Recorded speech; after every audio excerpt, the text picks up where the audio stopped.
चलो, हाँ जी भाई, अब ईमानदारी से ऑप्शन के प्रोज एंड कॉन्स, फ्यूचर के प्रोज एंड कॉन्स तो निकाल लिए ना आप लोगों ने, ऑप्शंस के प्रोज एंड कॉन्स। जीरो हो जाता है तो ये प्रो, प्रो है कि कौन है? बढ़ भी जाता, अच्छी बात है, चलो ठीक है। चलो, अब एग्जांपल ले लेते हैं, ऑप्शन को थोड़ा सा क्लैरिफाई कर लेते हैं। चलो, किस किसने ऑप्शन ट्रेडिंग की है अभी तक? एक, दो, तीन, चार, पांच। मैडम, ऑप्शन ट्रेडिंग तो क्या हुआ, कमाया? हाँ, हाँ, फिर? तो किसने बताया आपको कि ये ले लो? ठीक है, तो आपने ले लिए। चलो, अच्छी बात है। फिर कमाए हुए पैसे से क्या किया आपने? जो कमाया था सारा चला गया? ऐसा ऐसा तो नहीं किया मंडे को कमाया हुआ फ्राइडे को दे दिया पूरा? धीरे धीरे धीरे। ठीक है, चलेगा, स्टॉक ऑप्शन अच्छी चीज है। चलो, एल आई सी तो जानते हो ना आप लोग सभी, है ना? चलो ठीक है, दो दो आदमी की जरूरत पड़ेगी हमको अब। एक आदमी की जरूरत पड़ेगी जो बिल्कुल तंदुरुस्त है, जिसके मरने के चांस बड़े कम है।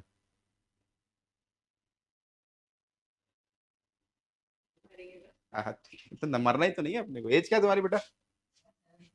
चलो ठीक है, 17 ईयर्स। इंश्योरेंस लिया तुमने? क्यों नहीं लिया? कोविड आ गया तो? भरोसा है क्या कोई सा? नहीं भरोसा है ना? चलो ठीक है, चलो, अगर इंश्योरेंस लेते तो कितने अमाउंट का लेते कि मरने के बाद? ठीक है, 40 लाख, 50 लाख का बोल देते अपन। 50 लाख, ठीक है। चलो, कोई एज? सर आपकी एज ले लूं क्या? सॉरी फॉर दैट, है ना? चलेगा, एग्जाम्पल लेना पड़ता है सर। क्या एज सर? चलेगा, 50 ले लूं क्या? अच्छा लगेगा मुझे थोड़ा। Don't mind. 50, ठीक है, चलो। आप भी इंश्योरेंस 50 लाख का अभी हाल फिलहाल, है ना, ऐसे एक अमाउंट ले ले रहा हूँ, ठीक है, चलिए। कितनी प्रीमियम भरना चाहिए इनको कायदे से? ये 17 साल की एज के हैं, 50 लाख का इंश्योरेंस ले रहे हैं, इनको प्रीमियम कितनी भरना चाहिए? इंश्योरेंस वाले इनको प्रीमियम कितने में देंगे? 5-1 हजार रुपए, है ना कैजुअल? इससे ज्यादा की प्रीमियम तो मेरे को नहीं लगता। This is the premium amount. किस बेसिस पर प्रीमियम कैलकुलेट हुई? एज, है ना, एज के हिसाब से और रिस्क फैक्टर के हिसाब से। इनको रिस्क है क्या? कोई रिस्क नहीं, इज कैजुअल, बिंदास, है ना? सर, अब आपकी अगर प्रीमियम कैलकुलेट की जाए तो कम से कम मेरे को लगता है कि 20-25 हजार से कम के प्रीमियम मंथली नहीं देगा वो, है ना? ऑलमोस्ट अपन ले लेते भैया, आपकी प्रीमियम ऑलमोस्ट 20 हजार रुपए मंथली बैठ रही है। इन दोनों में से कौन ज्यादा बेटर है? 5 हजार रुपए वाला ज्यादा बेटर है ना? यही आदमी है जो पैसा देता रहेगा जिंदगी भर। एल आई सी को तुम जैसे ही लोग चाहिए जो कभी मरे ही ना, और हर महीने।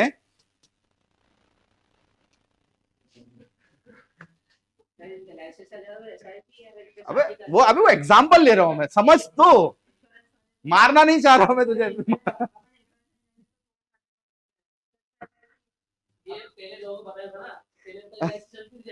एल आई सी तो आज भी चल रही है, ठीक है।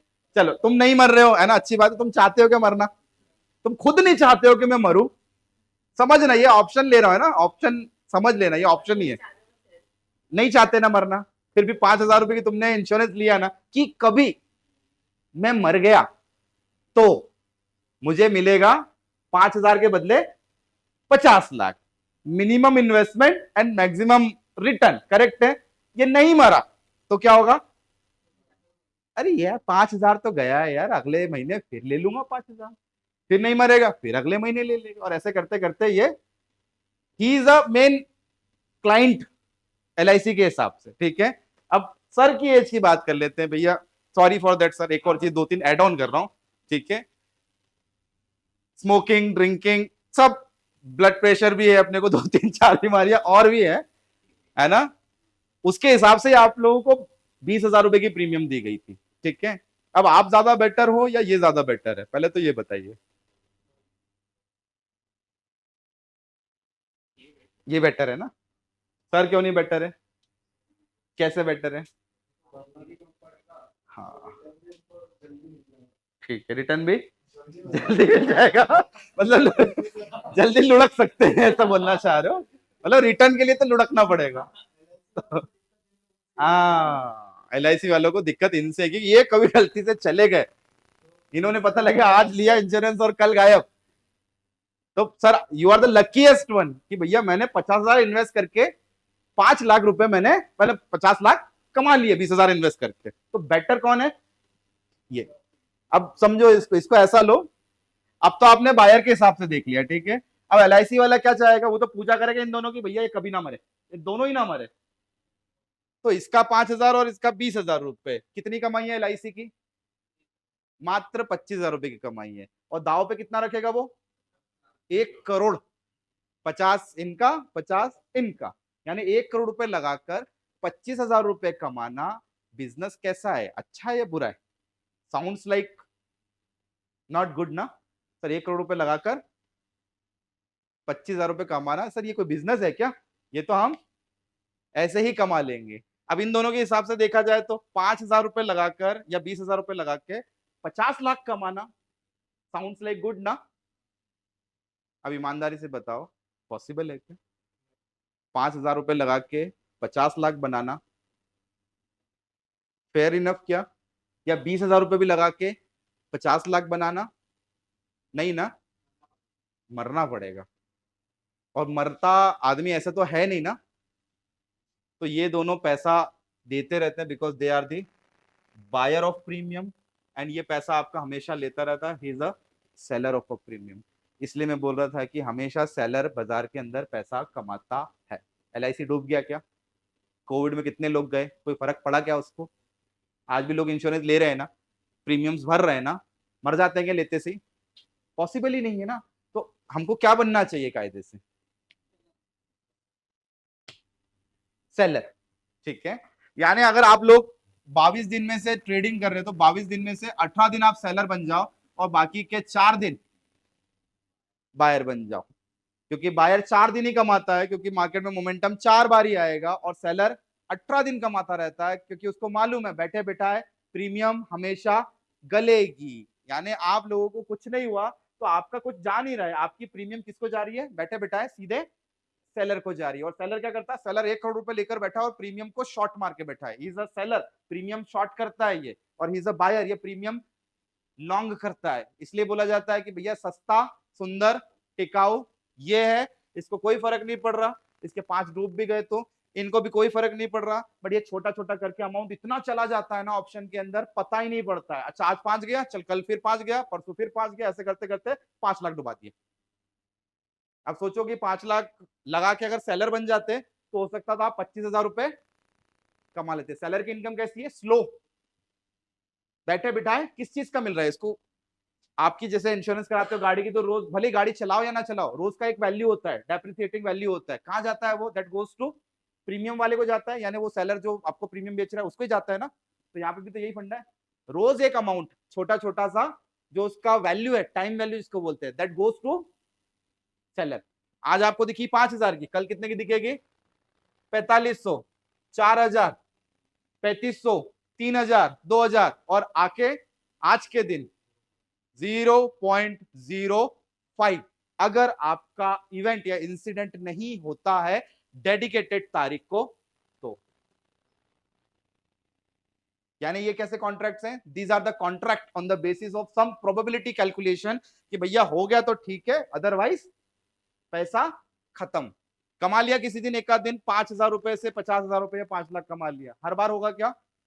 हर बार नहीं होगा ये। इसलिए बोला जाता है कि ऑप्शन को ट्रेड करने से पहले आप लोगों को इसके कॉन्सिक्वेंसेस देख लेना चाहिए कि यहाँ मार्केट के अंदर ज्यादातर कौन कमा रहा है। और अभी का जो सिनारियो ये है कि सेलर ज्यादा बढ़ रहा है, इसलिए बाजार को वो ऊपर और नीचे नहीं जाने देते, एक रेंज के अंदर घुमा देते हैं। क्यों?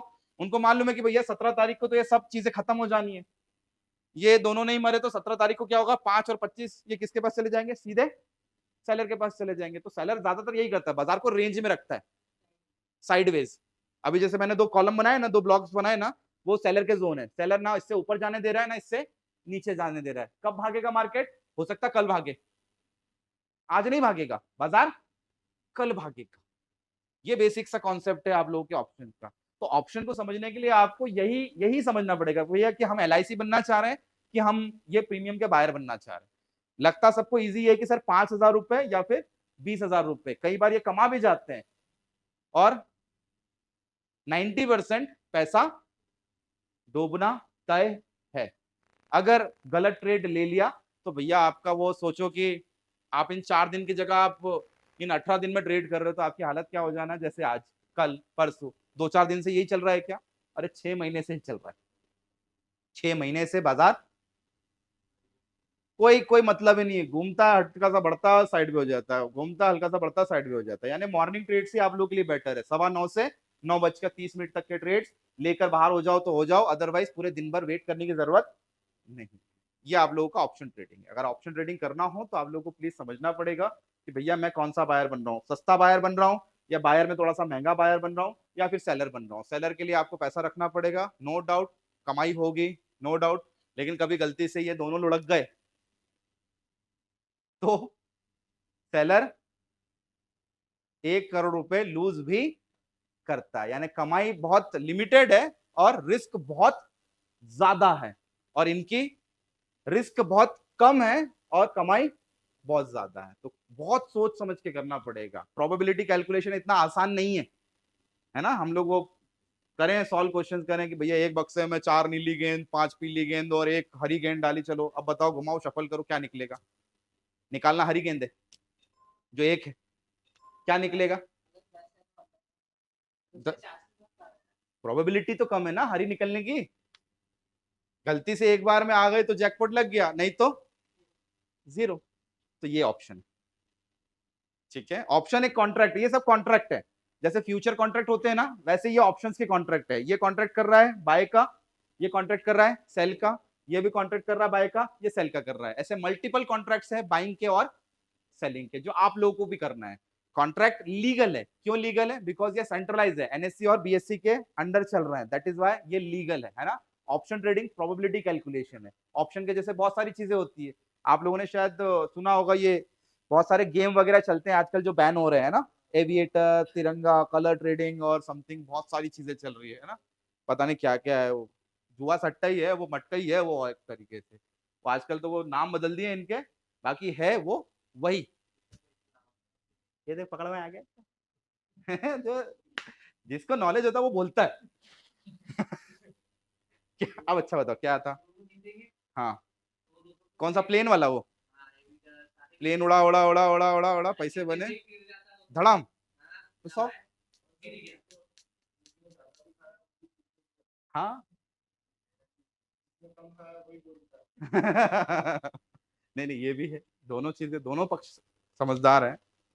तो बेसिकली आप लोग पता क्या कर रहे हो, आप लोग बिडिंग्स कर रहे हो, आप लोग एक टाइप का प्रोबेबिलिटी कैलकुलेशन खेल रहे हो। और प्रोबेबिलिटी सेट कौन कर रहा है पता है ना? बड़े क्लाइंट सेट कर रहे हैं। बड़े क्लाइंट को पता है बाजार को कहां ले जाना है। आप अब एक काम करो,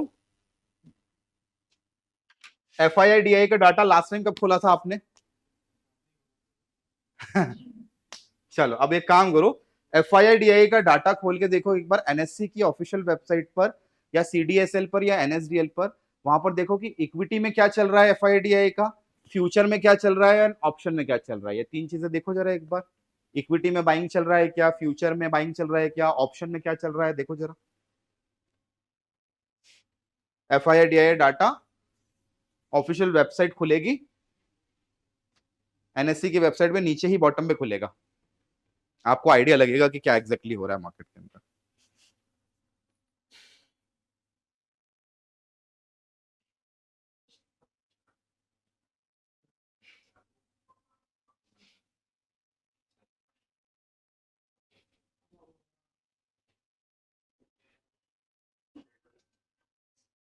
मिला?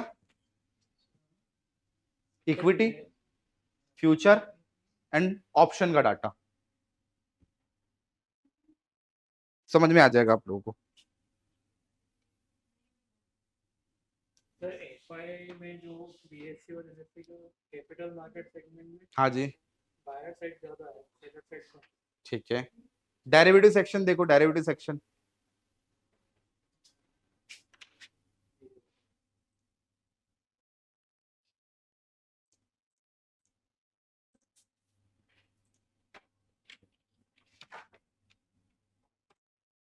ठीक है, ऑफिशियल वेबसाइट खोलोगे आप, हल्का सा नीचे स्क्रॉल करोगे, दिख रहा है ये आपको कहाँ लेके जाएगा वो, यहाँ लेके जाएगा। ठीक है, this is the official website जहां पर आप लोगों को ये बहुत सारे डाटास मिलते हैं। अब देखो जरा इसके अंदर इक्विटी, ये कल का है ना, 16 तारीख का है। Equity stock exchange primary market सब टोटल देखिए कितना हो रहा है ये, ग्रॉस परचेज, ग्रॉस सेल, ठीक है, नेट इन्वेस्टमेंट, और ये net investment in US dollar क्या हो रहा है, खरीदी से ज्यादा बिकवाली हो रही है क्या? हाँ ठीक है, चलो नीचे आओ, काय का डाटा है ये, डेरिवेटिव्स का डाटा है। देखो एक बार ध्यान से जरा, इंडेक्स फ्यूचर समझ में आता है आपको, Nifty, bank Nifty, fin Nifty, क्या डाटा है, कितने कॉन्ट्रैक्ट ट्रेड हो रहे हैं, ठीक है, अमाउंट कितने का ट्रेड हो रहा है, 2430 करोड़ रुपए के इंडेक्स फ्यूचर्स ट्रेड हो रहे हैं, नंबर ऑफ कॉन्ट्रैक्ट, ठीक है, इतने, अमाउंट और टोटल अमाउंट देखो जरा इसके अंदर।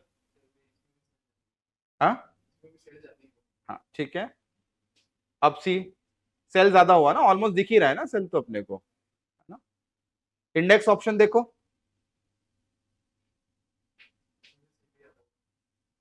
ठीक है, स्टॉक फ्यूचर देखो,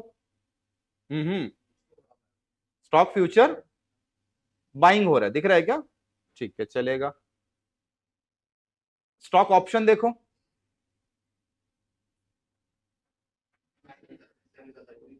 ठीक है, ओवरऑल कैलकुलेशन समझ में आ रहा है।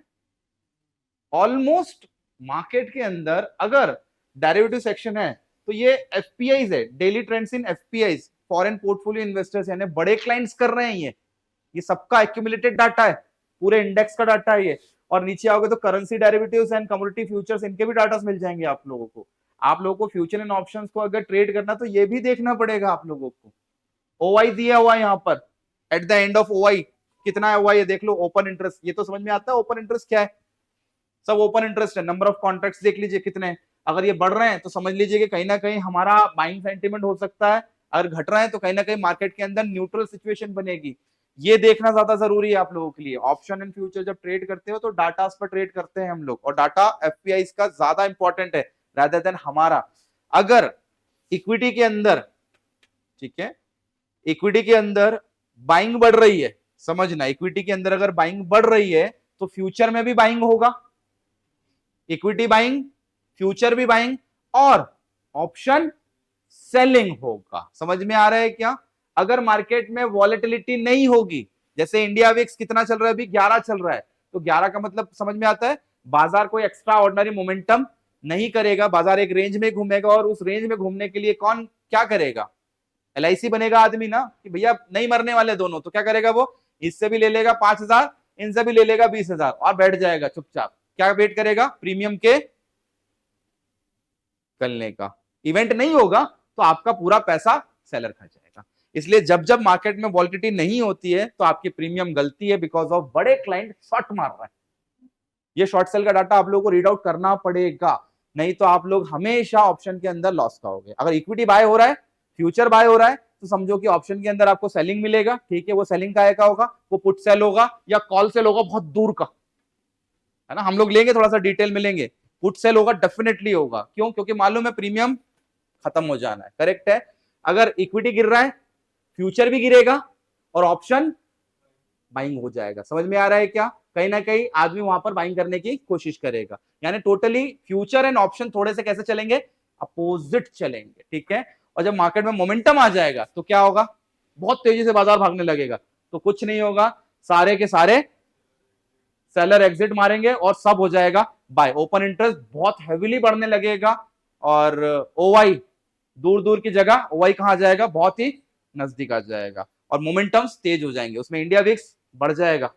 ये सिंपल सा कॉन्सेप्ट है। वॉल्यूम यूजुअली जो लास्ट डे के वॉल्यूम्स या वीवैप होते हैं वो बहुत तेजी से स्पाइक करने लगते हैं। ये बेसिक सा कॉन्सेप्ट है। ये डाटा पढ़ के हमको यही समझ में आता है कि भैया अभी मार्केट हाल फिलहाल सस्ता है, इक्विटी जब तक बाय नहीं होगी, जब तक कि कुछ नहीं होने वाला है ना। डेरिवेटिव्स हमेशा हेजिंग इंस्ट्रूमेंट रहे, ये सारे हेजिंग इंस्ट्रूमेंट्स हैं। बड़े क्लाइंट्स हमेशा बाय करते हैं, क्यों, क्योंकि बाय का सौदा कैरी हो जाता है, और उस बाय में अगर उनको लॉस आता है तो वो क्या करते हैं, बेच के हेज करते रहते हैं, जैसे अभी इन्होंने किया हेज। अगर ये 10,000 शेयर खरीद लेते रिलायंस के, तो इनको क्या करना पड़ता, इनको डर लगता कि 10,000 शेयर अगर 1 रुपए भी नीचे जाएंगे तो क्या होगा, लॉस होगा। तो ये क्या करते हैं, रिलायंस का फ्यूचर उतनी क्वांटिटी का शॉर्ट मार देते और बैठ जाते चुपचाप। क्या होता, अरे एक बार लॉस आके वैसे भी इनका फ्यूचर कट जाना था, बट इक्विटी कभी कटेगी क्या, इक्विटी कभी नहीं कटेगी। तो इसलिए इक्विटी को बचाने के लिए फ्यूचर बना, और फ्यूचर को बचाने के लिए ऑप्शन बनाए, और ऑप्शन को बचाने के लिए ऑप्शन इटसेल्फ, यानी ऑप्शन बचेगा केवल ऑप्शन से, कॉल पुट से बचेगा या पुट कॉल से बचेगा, बाय सेल से या सेल बाय से। ये कॉन्सेप्ट है भैया। इसको लोग एज एन अर्निंग इंस्ट्रूमेंट ले लेते हैं कि भैया हमको कमाना है। हाँ, कमा लेता है आदमी, लेकिन वो अर्निंग 4 दिन ही होगी, केवल 4 दिन। 4 दिन में से एक आध दिन तुक्का लग गया तो अच्छी बात, नहीं तो 22 दिन ट्रेड नहीं बैठेंगे, यानी वो 18 दिन जो है उसमें ट्रेड आपको नहीं लेना चाहिए, अगर बीइंग अ बायर सेंट्रिक सोच रहे हो तो। अब आपको सोचना कैसे पड़ेगा, बीइंग अ सेलर सेंट्रिक, तो सेलर के हिसाब से आप लोगों का प्रॉफिट बनेगा। जिस दिन सेलर होगा बाजार में, उस दिन बायर को नहीं इंटर करना चाहिए, जैसे कि अभी कुछ दिन एक्सपायरीज वाले दिन यूजुअली मार्केट साइड पे हो जाता है। ठीक है, चलो ऑप्शन की पटकथा अपन ने रख दी है। कल से इस ऑप्शन को अपन थोड़ा सा और डिटेल लेंगे, है ना। थोड़ा सा आप लोगों को एक ऐसे टास्क देता हूं कि ऑप्शन कितने टाइप के, पूरी दुनिया में ऑप्शन कितने टाइप के हैं, ऑप्शन टाइप्स पूरे वर्ल्ड वाइड। ठीक है, वर्ल्ड वाइड कितने टाइप के ऑप्शंस हैं पूरी दुनिया में, फिर हम लोग देखेंगे कि भैया ऑप्शंस क्या है ना।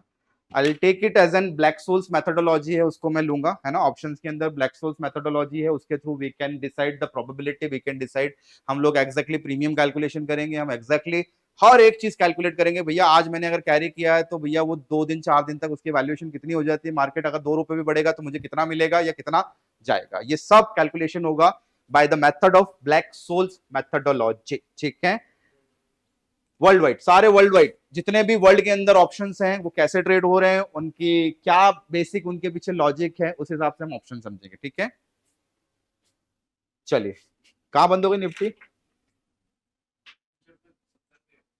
वही बंद हो गया। ठीक है, चलो मतलब साइड वे ही है ना ऑलमोस्ट। और प्लीज रोज डाटा देख लिया करें आप लोग, मतलब आज खोल के देखा है, अब ये रोज, आज जैसे आज 17 तारीख है तो 17 तारीख का डाटा प्लीज आप लोग खोल के देख लीजिएगा। अगर आज बाइंग मिल गई आपको इक्विटी में तो समझिए कि कल भी बाइंग आ जाएगा, आपका फ्यूचर उठ जाएगा। अगर आज सेलिंग मिल गई, दोनों के बीच के डिफरेंसेस अगर नहीं हुए ज्यादा, यहां बाय ज्यादा होना चाहिए, यहां सेल कम होना चाहिए, ये देख लीजिएगा आप लोग। ठीक है, FIDS। और अगर ये वेबसाइट पे समझ में नहीं आता है तो प्लीज गो टू NSE की वेबसाइट पर डायरेक्टली FIDIA ऊपर ही दिया हुआ है, ये रहा। ठीक है, DII दिख रहा है, DII बॉट अराउंड 1200 करोड़ रुपए का net, and FII sold around 1800 crore रुपए का। ओवरऑल दोनों का मिला के देखा जाए तो माइनस ही है ना, और न्यूट्रल मान लू मैं, ऑलमोस्ट न्यूट्रल है। ठीक है, अगर आपको FIDIS का फ्यूचर एंड ऑप्शंस का डाटा देखना है तो नीचे ही लिंक दिया हुआ है, वहां से मिल जाएगा। ठीक है, यहाँ पे नहीं मिला तो एक और वेबसाइट है मनी कंट्रोल, बट ऐड बहुत आते हैं इसके अंदर, वो देख लेना आप लोग। गो टू मार्केट, मार्केट में FIDI एक्टिविटी, यहाँ पे मंथली डाटा आप लोगों को मिल जाएगा। ठीक है, ये रहा मंथली डाटा। अभी तक देखा जाए तो पूरे जुलाई में ये हुआ है 13,636 करोड़ का नेट सेल हुआ है FII का, और DII का बाइंग नेट 16,969 करोड़ का हुआ है। हमको बाजार को ऊपर उठाने के लिए कौन चाहिए, FII चाहिए। जब तक ये नहीं आएगा तब तक बाजार उठेगा नहीं। बाजार गिर भी नहीं रहा है, क्यों नहीं गिर रहा है, उसके पीछे रीजन क्या है, DII। बाजार उठ क्यों नहीं रहा है, बिकॉज ये बेच रहा है बार बार। ठीक है, यानी मार्केट से अपना पैसा विड्रॉ कर रहा है। अगर आपको मंथली डाटा चाहिए तो मंथली डाटा ये रहा, मार्च से बाजार बढ़ना चालू हुआ है, देखो देख लेना, भले चार्ट खोल के देख लेना, मार्च अप्रैल मई और जून FII पॉजिटिव है, DII स्टिल पॉजिटिव, बाजार बढ़े थे क्या मार्च से? चार्ट खोल के देख लेना, मार्च से बाइंग चालू हो गई होगी। अभी क्या हो रहा है जुलाई? सर स्टिल बाय तो है लेकिन इतना बाय नहीं है। दोनों का क्लबिंग करो, बाजार में एक्स्ट्रा कितना पड़ा हुआ है? 16-17 हजार करोड़ माइनस 13,500 करोड़, कितना? ऑलमोस्ट 2,500 करोड़ मान लो, 2,500-3,000 करोड़ रुपए। इससे ज्यादा बाजार में नहीं है, यानी बाजार के अंदर वॉल्यूम नहीं है। वॉल्यूम चाहिए तो भैया हमको ये चाहिए, इसके बिना काम नहीं चलेगा। FIDIs देखना जरूरी है। और आपको लगता है FNO का डाटा, तो साइड में मिल जाएगा आप लोगों को FNO का डाटा, ये रहा। Index future short, index option देखो, इंडेक्स ऑप्शन क्या करें इसमें, यहां पर बाय बता रहा है, ये टिल दी मंथ है, ये टिल दी मंथ है ये, ठीक है। अगर डेली का देखोगे तो ये रहा,